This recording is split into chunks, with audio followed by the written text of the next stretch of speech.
شروع کرتی ہوں اللہ کے نام سے جو بڑا مہربان نہایت رحم کرنے والا ہے۔ ایک دفعہ کا ذکر ہے کہ حضرت سعد رضی اللہ تعالی عنہ آپ صلی اللہ علیہ وآلہ وسلم کی بارگاہ میں پیش ہوئے اور فرمانے لگے کہ اے اللہ کے رسول، کیا میں جنت میں جا سکتا ہوں؟ کیونکہ میں ایک غریب اور سیاہ انسان ہوں، میرا تعلق حجاز کے ایک عرب قبیلے سے ہے۔ آپ صلی اللہ علیہ وآلہ وسلم نے اپنے پیارے صحابی سے عرض کی کہ اللہ تعالیٰ رنگ، نسل اور امیری غریبی کو نہیں دیکھتا، اللہ تعالیٰ تو انسان کے تقوی کو دیکھتا ہے۔ اگر تیرا ایمان پکا دین اسلام پر ہے تو اللہ تعالیٰ تجھ کو ضرور جنت میں داخل کر دے گا۔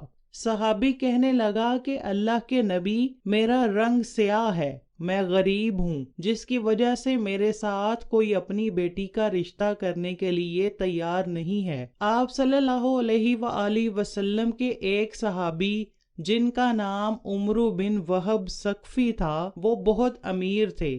آپ صلی اللہ علیہ وآلہ وسلم نے فرمایا کہ عمرو بن وہب ثقفی کہاں ہیں؟ صحابہ کرام نے فرمایا کہ یا رسول اللہ، وہ آج نہیں آئے۔ تو آپ صلی اللہ علیہ وآلہ وسلم نے سعد سے ارشاد فرمایا کہ عمرو بن وہب کے گھر جاؤ اور جا کر کہو کہ حضور اکرم صلی اللہ علیہ وآلہ وسلم نے مجھے آپ رضی اللہ تعالی عنہ کی بیٹی کے رشتے کے بارے میں بھیجا ہے۔ حضرت سعد رضی اللہ تعالی عنہ عمرو بن وہب کے گھر چلے گئے اور دروازے پر دستک دی۔ عمرو بن وہب گھر سے باہر آئے اور دریافت کیا، دوست کیا بات ہے؟ حضرت سعد نے کہا، رسول اکرم صلی اللہ علیہ وآلہ وسلم نے فرمایا ہے کہ عمرو بن وہب سے کہو کہ اپنی بیٹی کی شادی مجھ سے کر دے۔ حضرت عمرو بن وہب نے سمجھا کہ یہ اپنے سے ہی بات کر رہا ہے، رسول اللہ نے تو ایسا نہیں کہا ہوگا۔ جب عمرو بن وہب نے حضرت سعد کی بات سنی اور غصے میں آ گئے اور آپ رضی اللہ تعالی عنہ کو ڈانٹ کر گھر سے واپس جانے کو کہا۔ حضرت سعد رضی اللہ تعالی عنہ بیچارے ڈر گئے تھے، تو اندر سے حضرت عمرو بن وہب کی بیٹی نے یہ سب باتیں سن رکھی تھی۔ اس نے اندر سے آواز دی اور کہا، ابا جان کیا کر رہے ہیں؟ نبی اکرم صلی اللہ علیہ وآلہ وسلم کے بھیجے گئے بندے کو کیوں واپس کر رہے ہیں؟ مجھے یہ رشتہ منظور ہے کیونکہ میرے نبی اس رشتے پر راضی ہیں، مجھے کالے اور غریب کی کوئی پرواہ نہیں ہے۔ ابا جان ایسا مت کریں، اگر نبی اکرم صلی اللہ علیہ وآلہ وسلم ناراض ہو گئے تو ہم تباہ ہو جائیں گے۔ بیٹی نے اپنے باپ کو کہا کہ اے ابا جان، میں حضرت سعد کے ساتھ شادی کرنے پر رضامند ہوں۔ اپنی بیٹی کی بات سن کر حضرت عمرو بن وہب رضی اللہ تعالی عنہ بھاگے حضرت محمد کے پاس گئے۔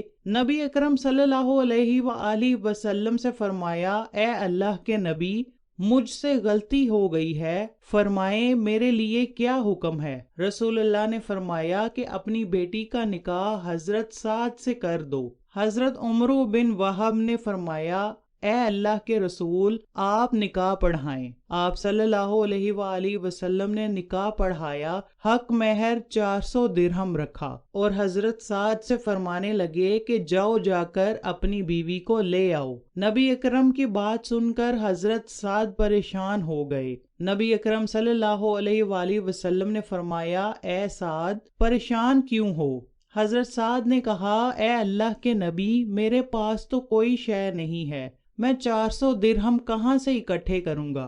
آپ صلی اللہ علیہ وآلہ وسلم نے فرمایا، سعد فکر مت کرو، آپ حضرت علی، عبد الرحمن اور عثمان رضی اللہ تعالی عنہ کے پاس جاؤ اور تینوں سے 2 درہم لے آؤ۔ 400 درہم حق مہر ادا کر دینا اور 200 درہم کی کوئی ضروریات زندگی کی چیز لے آنا۔ حضرت سعد رضی اللہ تعالی عنہ رسول اللہ کے حکم کے مطابق تینوں کے پاس چلے گئے اور حضرت محمد کا پیغام دے دیا۔ انہوں نے 2 درہم سے کچھ زیادہ حضرت سعد رضی اللہ تعالی عنہ کو عطا کر دیے۔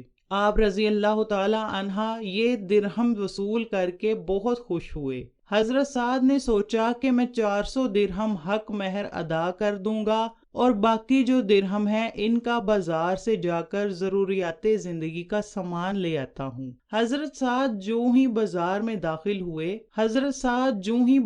داخل ہوئے تو کوئی اعلان کر رہا تھا کہ اے اللہ کے نیک بندو، جہاد کے لیے تیار ہو جاؤ۔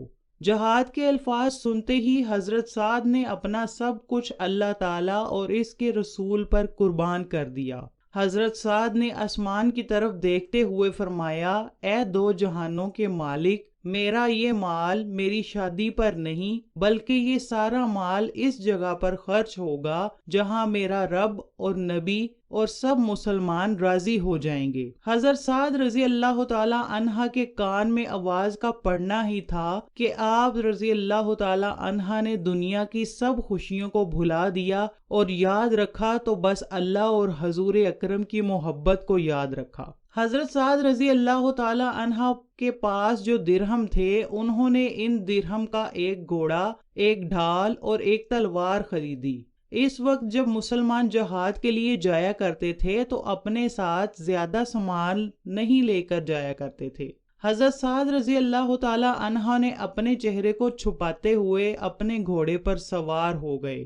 حضرت سعد رضی اللہ تعالی عنہ اپنے چہرے کو چھپاتے ہوئے اپنے گھوڑے پر سوار ہو کر نبی اکرم کے لشکر میں داخل ہوئے تو صحابہ کرام نے دیکھا کہ یہ کون سا انسان ہے جو چہرے کو چھپائے ہوئے ہم میں داخل ہو گیا ہے۔ حضرت سعد نے اپنے چہرے کو اس لیے چھپایا ہوا تھا کہ اگر حضور اکرم نے مجھے دیکھ لیا تو مجھے اپنے لشکر میں جانے سے منع کر دیں گے اور ایسا نہ کہیں کہ جاؤ اپنی بیوی کے پاس۔ اس ڈر سے اپنے چہرے کو چھپایا ہوا تھا۔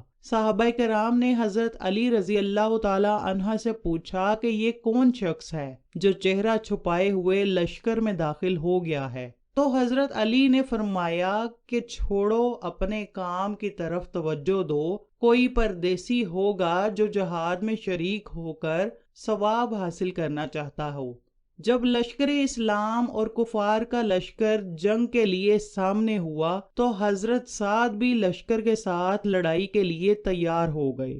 جب ایک تیر حضرت سعد کے گھوڑے کو لگا تو تیر کے لگنے سے حضرت سعد کا گھوڑا زمین پر گر گیا۔ جب گھوڑا گرا تو حضرت سعد بھی گر گئے۔ حضرت سعد رضی اللہ تعالی عنہ جلدی سے کھڑے ہوئے اور بازو کو اوپر کر لیا۔